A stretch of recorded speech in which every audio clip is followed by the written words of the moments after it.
Gosta de estar bem informado? Apenas por tempo limitado temos uma oferta especial. Todos os conteúdos Observador com 52% de desconto. Ler as notícias que importam, ao minuto, artigos de opinião sem restrições ou acesso antecipado aos Podcast Plus e muitos mais benefícios. Tire a prova dos 9 e descubra as nossas ofertas. Flash Sale Observador. Mais benefícios, metade do preço.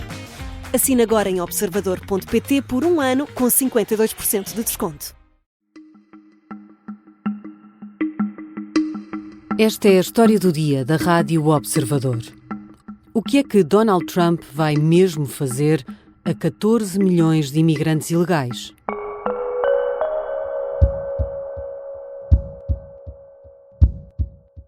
Is it your plan to deport everyone who is here illegally over the next 4 years? Well, I think you have to do it. Foi a grande promessa da campanha e uma das que mais votos lhe valeram, a deportação em massa de imigrantes ilegais. We have no choice. Within moments of my inauguration, we will begin the largest domestic deportation operation in American history. Em 2022, o governo estimava que vivessem ilegalmente nos Estados Unidos 11 milhões de pessoas. Os analistas estimam que esse número esteja agora entre os 13 e os 14 milhões. As primeiras medidas de Trump já foram tomadas logo no dia da tomada de posse, mas qual é exatamente o plano do novo presidente americano? E qual o papel de Stephen Miller, o cérebro da política de imigração em quem Trump confia totalmente? Vou conversar com José Carlos Duarte, jornalista da equipa de internacional do Observador. Eu sou a Sara Antunes de Oliveira e esta é a história do dia, sexta-feira, 24 de janeiro.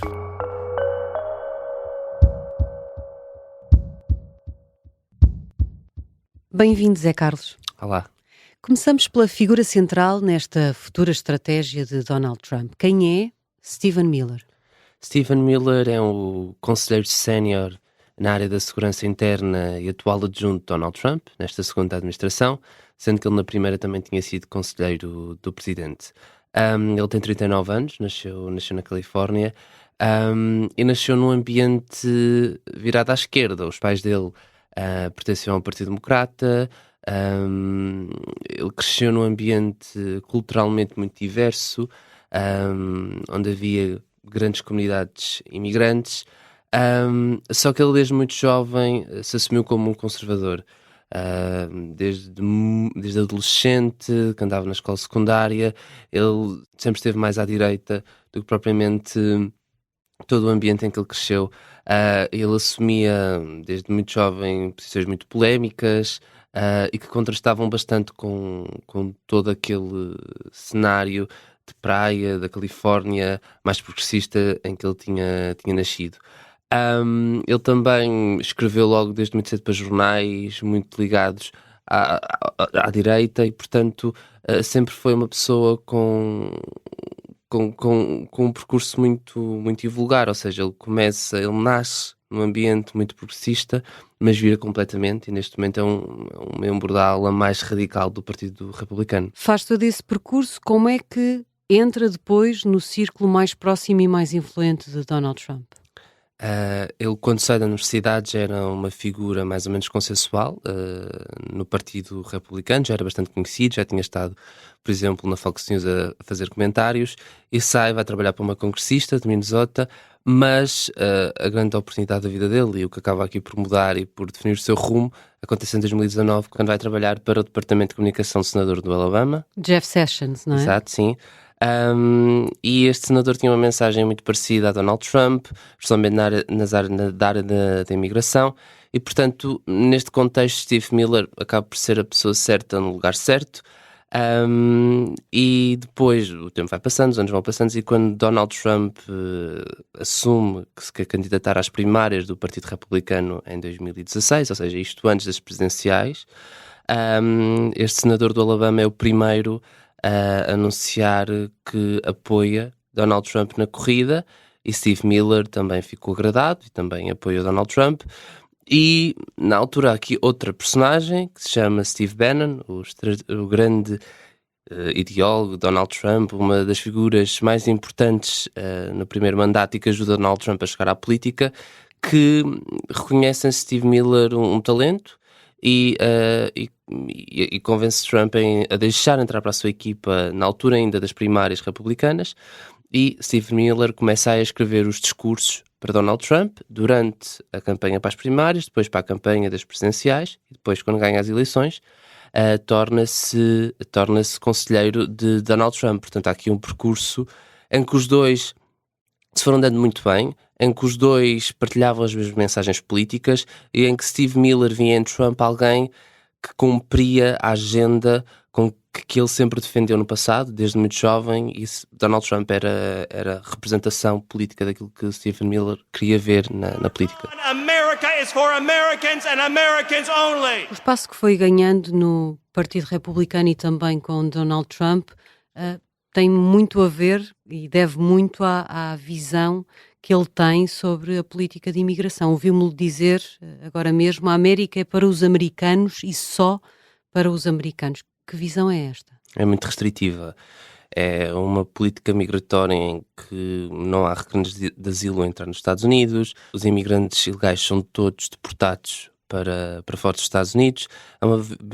É uma visão bastante rígida, bastante restritiva da política migratória. E são estas ideias que Steve Miller sempre teve desde muito jovem, que ele defendia nos jornais da escola, que ele depois traz para a campanha de Trump, e que Trump transforma este tema das migrações numa das suas grandes bandeiras, que lhe permitiram chegar à Casa Branca em 2016 e também agora em 2024. E esta visão muito radical e muito pouco, e com zero tolerância, é o nome que Steve Miller lhe dá, é bastante restritiva, é bastante, não há exceções, é tudo muito... A dois níveis, não é? Quer em quem deve sair do país, quer também a quem pode entrar. Exato, todos os que estão ilegais em situação ilegal devem sair, e ninguém, principalmente de países oriundo de países como o México ou como países muçulmanos, não pode entrar nos Estados Unidos. Aliás, Steve Miller foi um dos principais responsáveis por uma lei que causou muita polémica no primeiro mandato de Donald Trump, que era a separação de famílias na fronteira com o México. Steve Miller foi um dos principais defensores, foi ele, aliás, que propôs a lei juntamente com Steve Bannon. Trump acabou por conceder, mas foi obrigado a reverter a política, uma grande contestação pública, mas esta medida é uma representação daquilo que Steve Miller defende, sem qualquer tolerância. O que importa é os Estados Unidos são dos americanos, ninguém é convidado a entrar e todos aqueles que estão ilegais são convidados a sair. Ele é de novo conselheiro de Donald Trump. Porquê é que dizem que ele é o não eleito mais poderoso da Casa Branca? Ele é bastante poderoso. Ele é uma das poucas pessoas que sobrevive da primeira administração de Trump. Foram poucos aqueles que conseguiram sair sem mazelas. Donald Trump entrou em rota de colisão com muitos, vários tiveram desavenças políticas, pessoais. Steve Miller nunca teve qualquer problema com Donald Trump. Os dois sempre se deram muito bem. Eu acho que Donald Trump pressente em Steve Miller que ele é uma pessoa que realmente acredita naquela mensagem. Não é alguém que está com Donald Trump por... interesses pessoais. Exato, interesses pessoais, interesses políticos. É alguém que acredita efetivamente naquilo, que é leal e que sabe também manipular Donald Trump. O que é facto é que há várias passagens na imprensa norte-americana em que Steve Miller, por exemplo, para discutir políticas de migração, junta apenas na mesma sala os republicanos mais conservadores. Ou seja, ele sabe muito bem como lidar com a personalidade de Donald Trump, sabe muito bem como interagir, como fazer arranjinhos com congressistas para depois vingar as suas ideias nas áreas da imigração. Também é muito importante neste segundo mandato o facto de Donald Trump já só estar praticamente rodeado de aliados políticos. Há muitos poucos republicanos moderados na sua equipa, ou seja, Steve Miller tem um caminho praticamente livre para Donald Trump, para continuar a ser uma espécie de grilo falante no seu ombro, e agora praticamente não há vozes discordantes, porque com a hegemonia da facção Make America Great Again, no Partido Republicano e em todos aqueles que estão à volta de Donald Trump, não há ninguém que contradiga, que seja aqui uma espécie de contrapoder, e portanto Steve Miller realmente é muito poderoso, porque sabe lidar com Donald Trump e também soube rodear Donald Trump das pessoas ideais. Aliás, por exemplo, o Steve Miller tem mantido em segredo uma relação bastante boa com Elon Musk, também outro membro da administração de Trump. Portanto, ele sabe bastante bem como mover as peças, mas sempre nos bastidores. Não é uma pessoa que seja muito conhecido pelos americanos, mas atrás das cortinas é bastante influente. Já voltamos à conversa com José Carlos Duarte, jornalista do Observador. Na segunda parte vamos procurar os detalhes, as medidas práticas e a expectativa de que sejam aplicadas.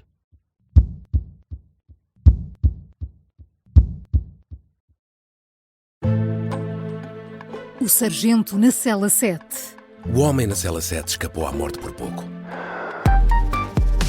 Piratinha do ar. Eu já disse que ele só tem 16 anos. Um espião no Kremlin. Esta é a história escondida de como Putin montou uma teia de poder e guerra. O encantador de ricos. Todos queriam estar com ele, todos queriam ser vistos com ele e todos queriam fazer negócios com ele. Operação Papagaio. Dão-lhe a entender que o melhor é que também fique calado. Matar o Papa. Crono não está só disposto a matar, também está disposto a morrer. Um rei na boca do inferno. A mansão da boca do inferno está cheia de espiões e informadores, por dentro e por fora. São histórias que fazem parte dos Podcast Plus do Observador. Pode ouvir no site do Observador, nas plataformas de podcast e no YouTube. Podcast Plus é mais do que um podcast. Deixem-me só aproveitar o intervalo da história do dia para deixar aqui uma sugestão. Ouvir o Contracorrente, um podcast da Rádio Observador. De segunda a sexta, o José Manuel Fernandes e a Helena Matos convidam especialistas, comentadores, para discutir um tema, em regra, da atualidade. É uma conversa sempre profunda, esclarecedora, sempre surpreendente também, sobre temas que às vezes julgamos conhecer ou outros que não conhecemos mesmo. O Contracorrente é um podcast da Rádio Observador e está disponível nas principais aplicações de podcast de segunda a sexta. Basta clicar em seguir e assim não perde um episódio. Agora, vamos à segunda parte da história do dia. Estamos de regresso à conversa com José Carlos Duarte, jornalista internacional do Observador. Zé, deportar milhões de pessoas, 14 milhões, se de facto Donald Trump quiser deportar todos os que não tiverem documentos, dá muito trabalho e custa muito dinheiro. Como é que o novo presidente norte-americano prevê fazer isto? É realmente muito difícil. Existem várias dificuldades técnicas, logísticas, judiciais, mas neste momento também é certo que não há muitos detalhes, ou seja, há este grande plano de deportação, o maior da história, que Donald Trump e Steve Miller já apresentaram, mas não há uma grande noção daquilo que se vai fazer ainda. Existe também uma preocupação para refriar as expectativas, para não... Isto não vai ser do dia para a noite, mas de qualquer das formas já existe... Apesar de Trump ter dito que começava logo nos primeiros dias. Sim, mas isso é a estratégia dele. Mas já há aqui duas medidas que permitem mais ou menos perceber. As duas foram tomadas na segunda-feira, na tomada de posse, e são duas ordens executivas, ou seja, vão ser implementadas em breve. Uma delas é o estado de emergência na fronteira com o México. Isso vai permitir... mandar certos meios que se não houvesse esse estado de emergência seria mais difícil, e outro é a promessa, e que será cumprida, do envio de militares para a fronteira, que terão um domínio e terão uma autoridade bastante ampla para levar a cabo, por exemplo, e já se fala disso, de raids, de rusgas, para encontrar imigrantes ilegais e depois deportá-los para os países de origem. Também é certo que um dos planos é todos aqueles imigrantes com antecedentes criminais, e assim é mais fácil, eles estão registados, sabe-se mais ou menos onde estão, serem deportados dos Estados Unidos, mas esses são apenas cerca de 600 mil, ainda falta uma grande fatia. E o grande problema é como é que que vão localizar as pessoas, onde é que elas estão. Estas rusgas, por exemplo, fala-se que serão locais de trabalho, em sítios em que há um grande número de migrantes, mas será realmente difícil, ainda que também, por exemplo, judicialmente, Donald Trump vai tentar flexibilizar o processo de deportação ao máximo. Não vai haver aqui grande espaço para recursos, é tentar deportar o máximo de pessoas, independentemente da sua vontade. Que obstáculos há, além dessa dificuldade natural, não é? Que outros obstáculos é que há à implementação destas medidas? Um dos primeiros, apesar de Donald Trump garantir que o custo não importa, é os problemas económicos. Estes processos são caros, obrigam as forças de segurança a estarem concentradas a localizar migrantes e, portanto... E não a fazerem outras coisas que costumam fazer. Exato, e isso custa bastante dinheiro. E eu acho que a grande dificuldade será a luta contra os governadores. Ou seja, os Estados Unidos são um país que tem um sistema de checks and balance muito eficaz. E a presidência, o Congresso, o que seja, não tem poder absoluto. E os Estados federais, os diferentes 50 Estados, têm legislação própria que pode, uma espécie de balançar e de equilibrar aquilo que vem de Washington. E, portanto, em estados democratas, como por exemplo a Califórnia, que tem um grande número de imigrantes ilegais, as autoridades podem fazer tudo, podem entrar em processos judiciais contra a administração para que as medidas que o Governo Federal quer implementar não cheguem ali. Uma espécie de força de bloqueio que os Estados podem ser às medidas centrais. Exato, já existem as chamadas cidades-santuário, que são cidades onde onde a legislação federal não entra, ou seja, é uma coisa a nível governamental, e poderá haver aí uma grande resistência, principalmente de governadores democratas, em avançar com essas medidas de deportação, de flexibilização de deportação, por exemplo. Pode haver aqui uma forma de um contrapoder que vai ser muito difícil de Donald Trump impedir, porque o sistema permite isso. O sistema permite que os governadores tenham um certo poder e que possam, de certa forma, equilibrar a balança. Também há, para além dos governadores e dos custos económicos, os chamados organizações de defesa de imigrantes, que também podem complicar a vida, principalmente em tribunais, em interpondo processos, e portanto podem atrasar e podem realmente criar aqui entraves neste processo de deportação, que Donald Trump promete ser o maior da história. Ele também garante que tudo isso está em marcha, tudo isso vai ser cumprido, mas já falamos um bocadinho sobre isso há pouco. Havia a expectativa de que as rusgas e as grandes operações policiais e militares para deter imigrantes ilegais começassem de imediato. O próprio Trump apontou para os primeiros dias, mas os números neste momento não mostram que haja grande diferença. Não há grande diferença.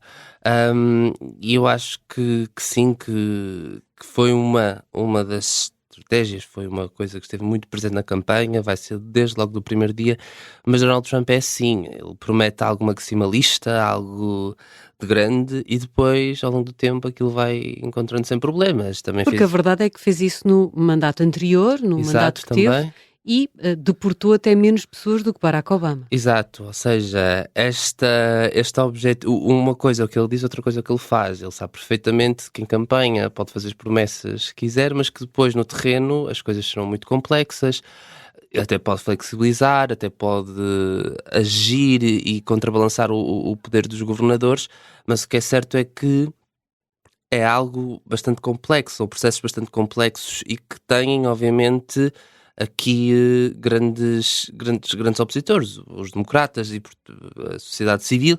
Portanto, realmente é muito difícil fazer isso. E eu acho que essa grande campanha de deportação prometida foi campanha política. Por exemplo, a guerra da Ucrânia é a mesma coisa, vai terminar a guerra em 24 horas, já passaram e não acabou. Portanto, é mais uma promessa que vai tentar cumprir, mas que vai ser difícil.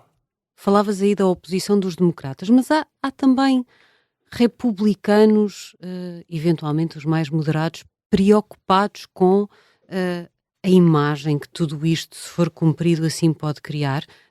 Há pouco falávamos sobre aquela lei que permitia separar famílias na fronteira, com as imagens de crianças, enfim, deixadas ali todas juntas, e aquilo caiu muito mal mesmo nos republicanos que acabaram por apoiar que a medida fosse revogada.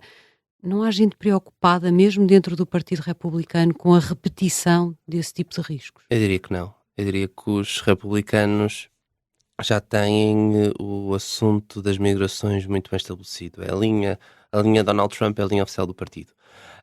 Acho que os mais moderados podem não concordar com tudo, podem ter uma visão um bocadinho mais equilibrada, menos radical, mas é um assunto que sabem perfeitamente que eleitoralmente favorece o partido.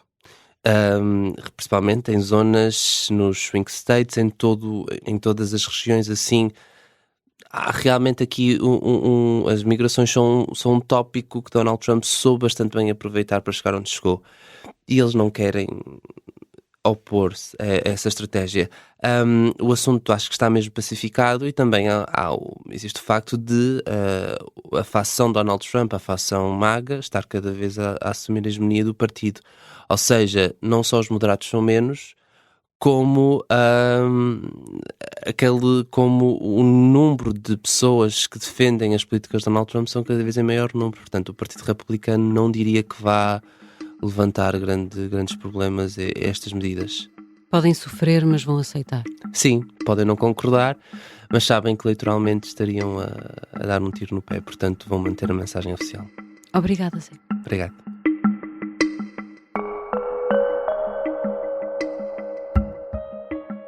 José Carlos Duarte é jornalista da equipa de internacional do Observador. Esta foi a história do dia.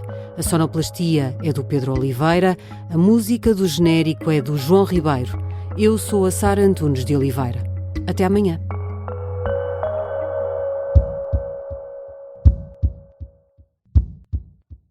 Se gostar deste podcast, pode seguir, dar 5 estrelas e comentar o episódio na Apple Podcasts ou no Spotify. Pode também subscrever e gostar no YouTube. Assim recebe uma notificação sempre que houver um novo episódio.